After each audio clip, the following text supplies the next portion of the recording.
Good afternoon, LinkedIn, or good morning, good evening for those of you further afield. Thank you for joining us all today on our third Trident Talks. As always, we've got Kirsty here, our co-host, here to make Henry and I look good. Keep us on track and field any questions that people are asking in the chat.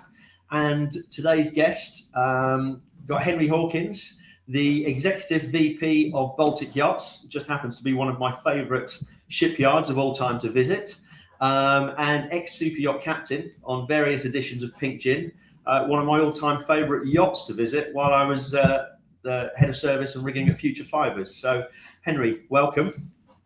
Thank you, Dale. Thanks very much. Great to be here. Thank you very much for joining us today, and likewise, Kirsty. Thank you very much. Yes, if we do have any questions as we go through, we do have Henry here. Please pop them in the comments and I will endeavour to bring them up as we go through. Cool. So today's talk is kind of going to be about building and leading at the sharp end of kind of performance yachting. So hopefully we'll have some interesting insights coming from you, Henry. Look forward to the questions, Dale. Let's see. Okay, so first question, always an interesting one. How did you actually get into the industry in the first place? Was it planned, or did you sort of fall in by accident? I think, like an awful lot of people, totally by accident. I was coming to the end of my university degree, and in those days it was all about looking in a big book, or people in suits coming around to ask what we wanted to do next, or what we were planning to do next. And it was actually the sight of the suit and tie that terrified me, and the thought of going off and getting a real job. So I essentially ran away. I was back in the UK at that point, and got an opportunity to go down to South Africa, to hop on a boat, to deliver it up to the Seychelles, knowing nothing about the industry or the beginnings of an industry in those days. So completely by accident, and very fortunate to have sort of fallen into an industry that was really only at the very beginning of what we see today, a little bit like the Wild West, and spent many happy years exploring the world with very little oversight. If you think about it now, there was no satellite phones, there was no communications at all, so it was very much fax machine in those days. Okay. When did it start getting serious and you kind of realised that you were actually, embedded? I guess it would have been sort of mid-90s, when I first sort of fell in. Big boats were 60 feet, and we're talking very much on the sailboat side here. And then the 80-footers started to come along, and as the technology started to creep in, I would say, mid-90s, when the regulations started to come in and people realised that there was an awful lot of money and an awful lot of responsibility afloat, and the requirement to regulate that. So the beginning of the sort of the MCA influence on licensing, and very much driven by the insurance company. So mid-90s when first cell phones started to come through. Yeah. Was there anything that kind of nearly took you out early on, or anything that kind of almost? Oh, I had lots of support from my father, who called me a boat bum. I think that was always a good one. No, I don't think there was anything that took me out. It was just, it was hugely exciting. As I said, it was the Wild West, so we were sort of pioneers in our own way. I think I was very fortunate, as I say, it sort of exploded in front of me, and because of that and the enjoyment I was getting from it, no, I didn't actually ever look elsewhere. Yeah, similar. I fell in as well, just from a random conversation with Tom Hutch, but back in the day. Okay, so obviously, been in the industry a while. Looking back, what's the kind of one leadership lesson that you learned? Obviously, you've been leadership from on the yachting side and as captain, and also and sort of taking charge of Baltic. So what's the one leadership lesson you learned along the way, or kind of the hard way? The hard way, yes. Yeah, there was a famous line: by the time we finish, we might know half of what we should know, for sure. I think the two very different sides, obviously, being on the water, and the hierarchy that you naturally have on a yacht is almost given. I think that's one point, and then you get in onto the shore-based side. That was a real education for me, but very fortunate to already have known so many of the people at Baltic Yachts, so I wasn't going in completely blind. But going back to your question, I think probably trusting your instinct. I think that's probably the biggest one that I go back to. I'm very analytical and process driven when it comes to problem solving or looking ahead. I like to get all the answers and all the information, but the underlying fact is you're always going to have to make decisions without all the information immediately to hand, or there might be time pressure, and a lot of that will come down to instinct, and instinct only improves as you get experience. But I would say when things have gone wrong and I look back, I could have told you that they were likely to have gone wrong. It's a little bit annoying, 2020 hindsight and all of that, but instinct is such a great big part of human nature, and I think that's what I would say is trust your instinct more often than not. You're correct, or at least partially correct. Yeah, being tuned into that. So what do you think some of those occasions of not trusting your instinct have cost you along the way? Well, there's two sides again. We're talking at sea. At sea is a classic. That could be anything from a sail set that before nightfall, you should be. Instinct says you should be shortening sail or being more sensible, and then leaving it up and finding yourself standing there at 3 o'clock in the morning with some very unhappy crew members, shortening sail in the squall or whatever. And then I think on land, it's about it's the risk profile. I think is probably the biggest thing. We operate in certainly in the boat building industry where projects are years long, and if you make basic simple mistakes at the beginning of a project, you might be living that for 3, 4, 5 years. And I think that's probably the key there. Yeah. Okay.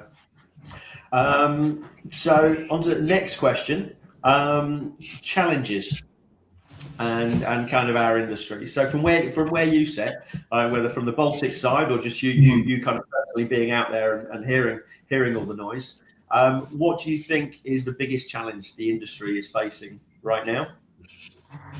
I think if you're going to highlight one, I'm afraid I'm going to be a little bit dull, and that's planning, future planning regarding material prices, inflationary pressures. We have had a very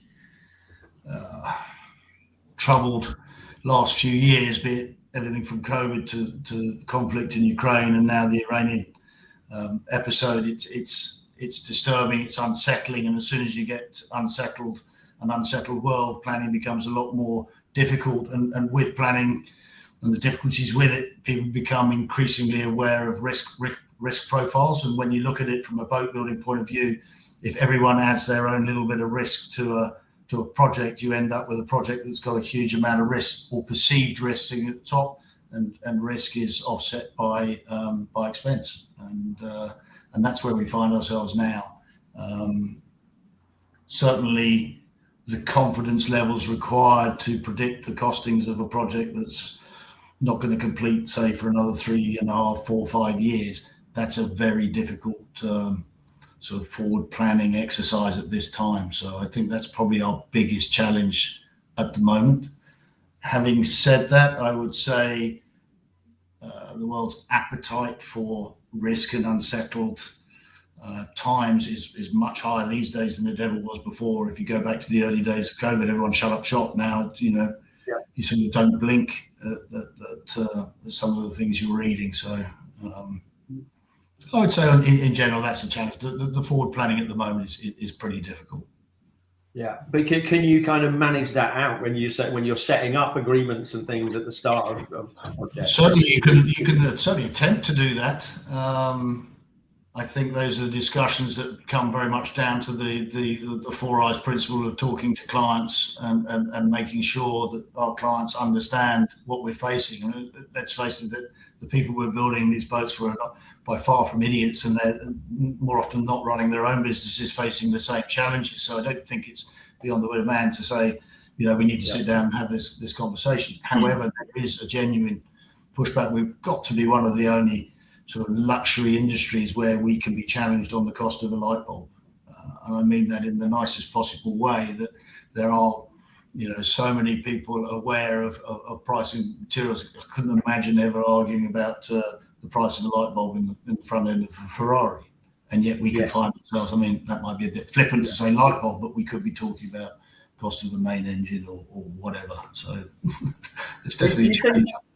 Do you think that questioning has sort of changed as well? I mean, I kind of remember 10, 15 years ago, pricing and everything was just much more taken for granted, and you put your invoice in or whatever, and it was kind of paid. Where I think there's a lot more spotlight now on. I think the projects have got more complex. There's no doubt about it, and with complexity in projects, then oversight becomes so much more important, and therefore the owners' reps or the project leaders representing the purchasing entity are that much more experienced and that more strict and into the detail. So I think the short answer to the question is yes. There's a lot more forensic examination of invoicing for sure, and cost profiles of things. We have had a question. It's quite specific, so I'm going to make it a little bit more general. Somebody said that with sailing yachts, a lot of them are moving towards mainlands due to high costs of dockage and things like that. Do you think that refit services, yacht services, will end up setting up more on mainlands in the future because of rising costs and transportation and various things like that? Or do you think it will always stay similar to how it is? I guess that's in reference to Palma, Mallorca which has been a high profile hub for many, many years. I think there is a ceiling to the costs that can be upheld within Palma. We've also got a volume problem. There's more boats coming all the time. They can't all fit in there. So yes, I do think there is a drift towards the mainland. The challenge with all of these refit hubs is to make sure that we have the supporting infrastructure for any new facilities on the mainland. And by that, I mean Palma is 25, 30 years in the making. The companies that are there being able to support holistically the boats that are in the area, that also has to be transferred across to Spain or Italy. I mean, hubs are absolutely necessary. They make an awful lot of sense, but they need to be set up in a way where you can get everything done, because you might win in one particular area, but then suffer because then you're having to move or fly trades in to satisfy another particular challenge that you might have. That was one of the big challenges that we always had with Valencia, is that you can get everything done in Palma, in Mallorca, anything that you wanted. It was a one-stop shop for every single aspect of maintenance or refit, whereas Valencia was always a struggle in certain areas. Yes, you would want one or two really solid, but then the rest of it, but getting there. But I think there's a lot of development and in infrastructure going in various hubs. It's not only infrastructure, it's skill set, isn't it? It's having that knowledge base available. I mean, this comes back to the topic that hits us all the time: planning. So for the refit sector, a refit planned well in advance with a detailed work list is always going to be more successful than someone pitching up and saying, we've got to do this, we've got 5 minutes.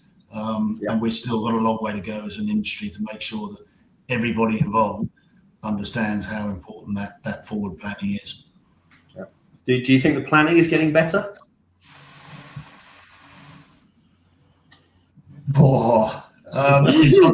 In some areas, yes, absolutely. In some areas, no.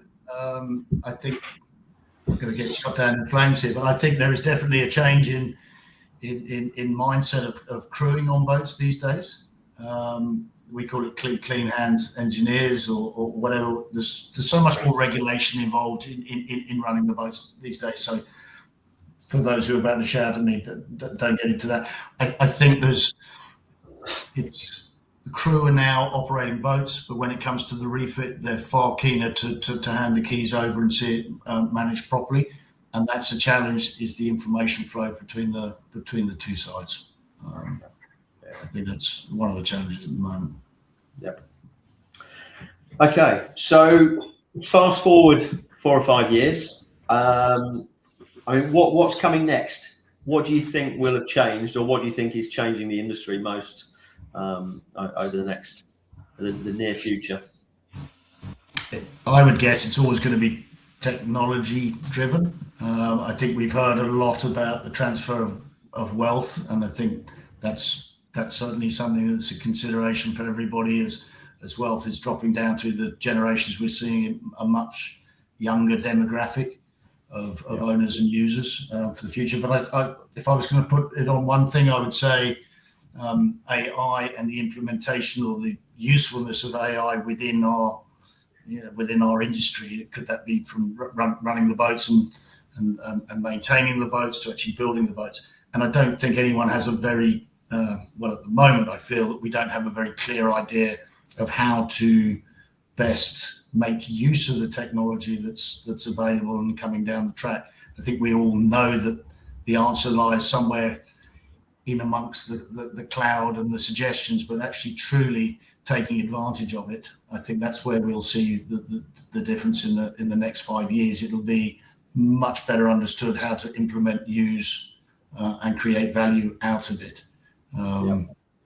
But having said that, at the end of the day, we're still dealing with people, and certainly with the boat building side of things. Yes, we can see some automation, but really the handicraft will still remain the key to the success of Baltic for sure.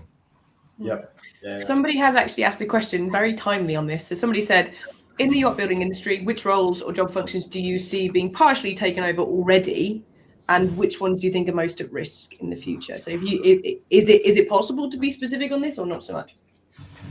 I think, the obvious answer to that is the administration side of it. I think you can clearly see that. At risk. I don't think there's anything particularly at risk. I think what we're doing is making particular roles a little bit more efficient. The clear and obvious one to me is is maintenance, the running of maintenance protocols, identification of service needs going ahead, of finding information. So manuals on boats. This is always one of the tricky ones. We use so many different components on them, and then we try and lump it all into a how to use manual or a boat building manual, and then trying to structure that. I like the description of having a bucket. Don't put too many titles or labels, or try and file everything away diligently. Have your big bucket with the files. This maybe gives you some indication of how it works sometimes, but having everything in the bucket and then being able to hit the direct question and actually being able to find it. To give you an example, if we go back to some of our production boats, the smaller boats, it was all handwritten. It was all paper files, and we took the opportunity to scan them and then be able to read them. But then how we structured them in those days, if we're now able to go back and just ask a simple question, how was the keel constructed on the Baltic, Doug Peterson 42 or whatever it was, and it can scan all of that information and give us a few answers. That's a massive advantage to us now, for sure. Yeah, that's huge. Yeah. Okay. But I go back again to still requires people, because the answer you get may be nonsensical. So it's not a complete replacement, it's just a streamlining or making in my opinion, it's an efficiency thing, yeah. Okay, all right. We have had another question sort of based on this future, which is why I'm bringing up. Claudio has asked, how do you see our industry evolving in terms of what shipyards, designers and owners want? Let's start with owners. Yeah, it's a big question. How do you see in terms of what should? Well, shipyards essentially are still a business, and they want to make money, and they need to make a margin to stay viable. So I think that'll be the biggest challenge there. Designers are always going to look to push the boundaries and want to challenge what is considered the norm. That's my opinion. We're a very forward-thinking company and like to be challenged, so we do enjoy the designers giving us a challenge. Going back to the owners, this is an interesting one. I think there'll be the owners that wish to push the boundaries and try new things and want to stand out and be innovative, but then there's also the owners that are looking at it as a form of escapism. and they want to achieve privacy. They're going to spend a lot more time on board, this classic home away from home, working from home. And I think with that comes slightly different challenges. The reliability factor, being off the beaten track, so exploring, you're building a very different vessel. I mean, we go from one end of the scale to the other. If you take Raven, the semi-foiling, go faster speedster that came out of the yard a couple of years ago and just burned across the transatlantic, that's a very different beast to, say, the 121, which we're about to launch, which is more of a cruising blue water boat and has more restrained, let's say, reliable systems, not pushing the boundaries. That's a very convoluted way of answering that question. Not an easy question. I was actually reading about the Baltic 51 that built in the late 80s or 1990 that was then sailed back from Tahiti and then did. That's a lovely story. We love hearing those. Yeah. So obviously Baltic does have a history of building, fully capable. Oh, absolutely. I mean, we're now 53 years old. It's an extraordinary company with a lot of great stories in the background, both from very, very high performance, but also the cruising blue water boats. And we love getting the stories from some of the owners exploring some extraordinary parts of the world. Okay, we have got one final question we've got. If you do have any more for Henry, by the way, please pop them in the comments and I'll bring them up. So Sergi has asked, and this is going back to kind of your answer to the previous question where you were saying, one of the biggest challenges is planning. And he said, what do you think the biggest bottlenecks are in planning at the moment? Because obviously the world is an interesting place. Yeah. I think so. Let's take this on two sides. We have the service side and on the new build side. I think in terms of how we're building the boats, it's always about how can we reduce the number of production hours going into boats. Except I think that's an aside at the moment. The bottlenecks I'm sort of talking about at the moment will be supply of materials. Now we've had material supplies where nothing could move, and factories were shut down going back to the COVID years. That was challenging, but at least we had a vague idea of a go and no go. Now we're facing a petrochemical supply that I don't think we've actually touched on where it's going to come down the line. At the moment, no one's pricing it in, but I think it is coming. We're starting to get the emails warning us of price increases. I think that will hurt us, not just the price increases, but the supply. You start pulling those material orders much earlier. If you pull them earlier, you're demanding your engineering department's drawings to be provided earlier, and you just have that knock-on effect. So that's the bottleneck on the new build side. On the refit side, I think it's getting everyone to realise that starting a year out for a significant refit is only just about the right amount of time. And I go for selection of venue, where you're actually going to take the boat, to the logistics that then go on for all the suppliers having to provide workforce and materials to actually do the work.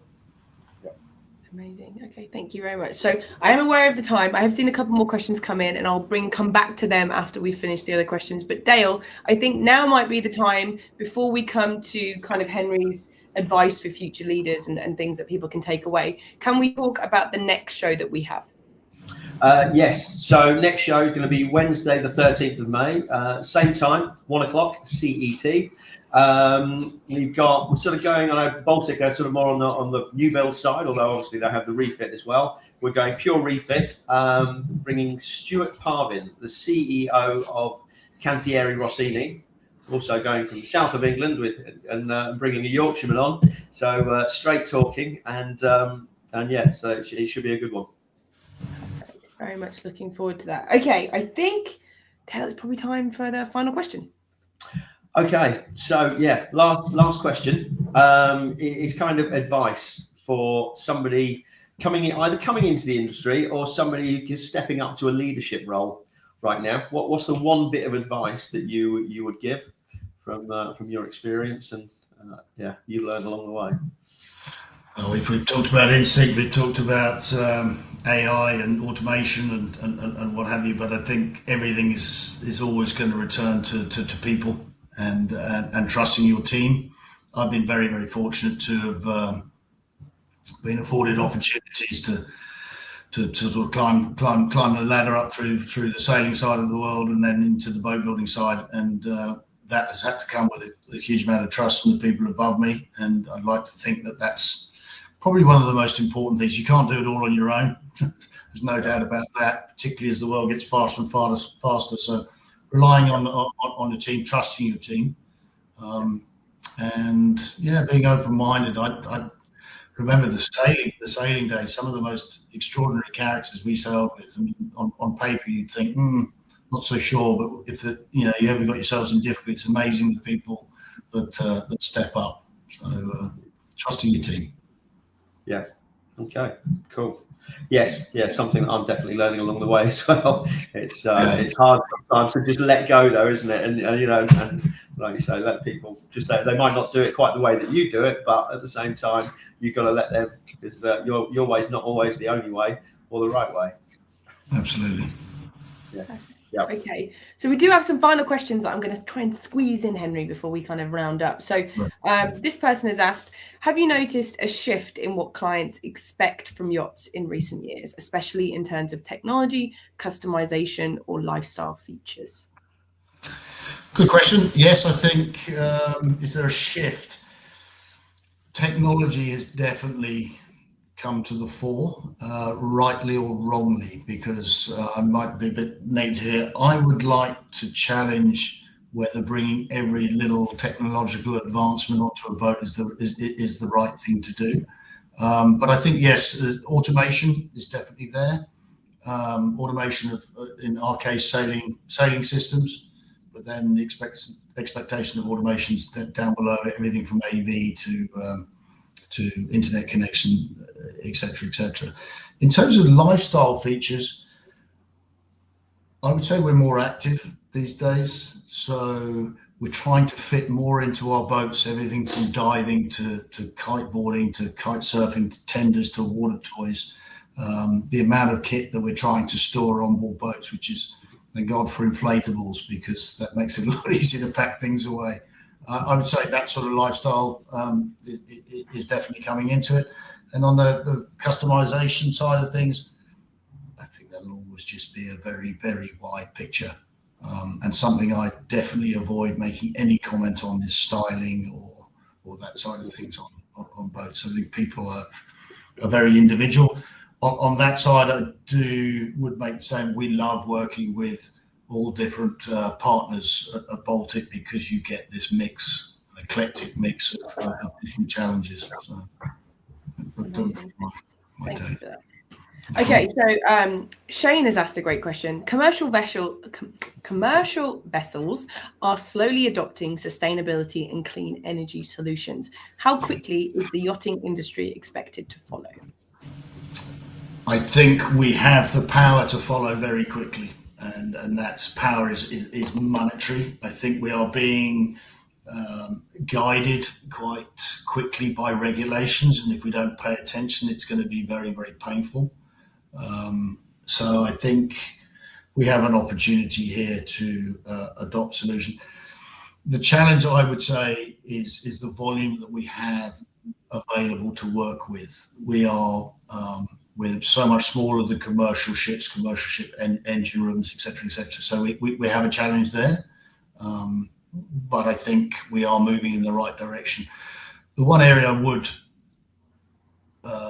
put caveat on here is the fact that there's not one solution that solves everything. I think there's a multitude of ways of attacking that, and I think we're a long way from taking advantage of the low-hanging fruit. I noticed our ex-CEO Anders Curtin talking about reducing your cruising speed by a knot on the power boats, and what that would do in terms of reducing your diesel consumption or your fuel consumption. There's things like that, it's air conditioning systems, the amount of computers that are running the whole time. There's so many areas that we can go to be a little bit more conscious about the environment and what we're burning. Perfect. Okay, so just 2 more questions now. Just try and quickly blast through them. This person's asked, what's your take on wing mast concepts? And do you see inquiries from customers in this direction? Absolutely, we have seen inquiries. I come from a bit of a more traditional, so it's taken me some idea. I think sailing, in fact, is very traditional, isn't it? And very slow to take new technologies on. I think they're a brilliant concept. I think there are some challenges there in terms of being in port and how they're feathered when at anchor or what have you. But in terms of the efficiency of them, fantastic. I think there's some aesthetics things that we would need to work through or accept and move on from. But yeah, they're definitely coming. And I could also see them on multi-hull platforms. In terms of freestanding, we've seen a few projects come across our desk recently in that regard. So I think also on the larger end of the market, we'll see them. Perfect. And then the final question. Non-coming direct to Baltic just yet? I beg your pardon? Non-coming direct to Baltic just yet? We're not building any at this stage, Dale. Looking for the scoop, Dale. You're like a journalist now. Okay. Final question we've got now is, what recent advances in materials or construction techniques are having the biggest impact on your performance and efficiency today? Put you on the spot here for the last question. Yeah, you have, haven't you? That's really what material-wise. I don't think I would put too much construction techniques. This would be more. I would go. It's the 3D modeling. It's so much more advanced, and you're working with it day to day. And when you right down to the shop floor now, so I mean, 2D drawings and bits of paper are a thing of the past.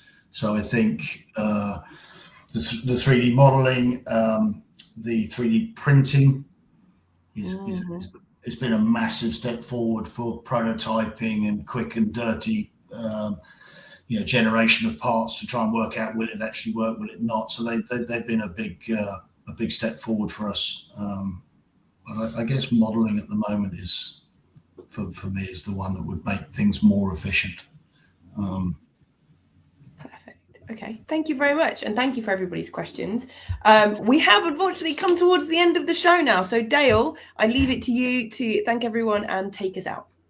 Okay, so to everybody that's watching, or whether you're watching live now or whether you're watching it back, thank you very much for joining us. Thank you, obviously, to Kirsty for being our wonderful co-host today. And Henry, also, thank you very much for joining today and helping us to get this show going. So, everybody, I think that's a wrap. If anybody does want to continue the conversation, feel free to drop me a message. And if you're interested in buying a Baltic, then maybe reach out to Henry. I'm sure he can have a chat. All right, cheers. Thank you. Thank you very much.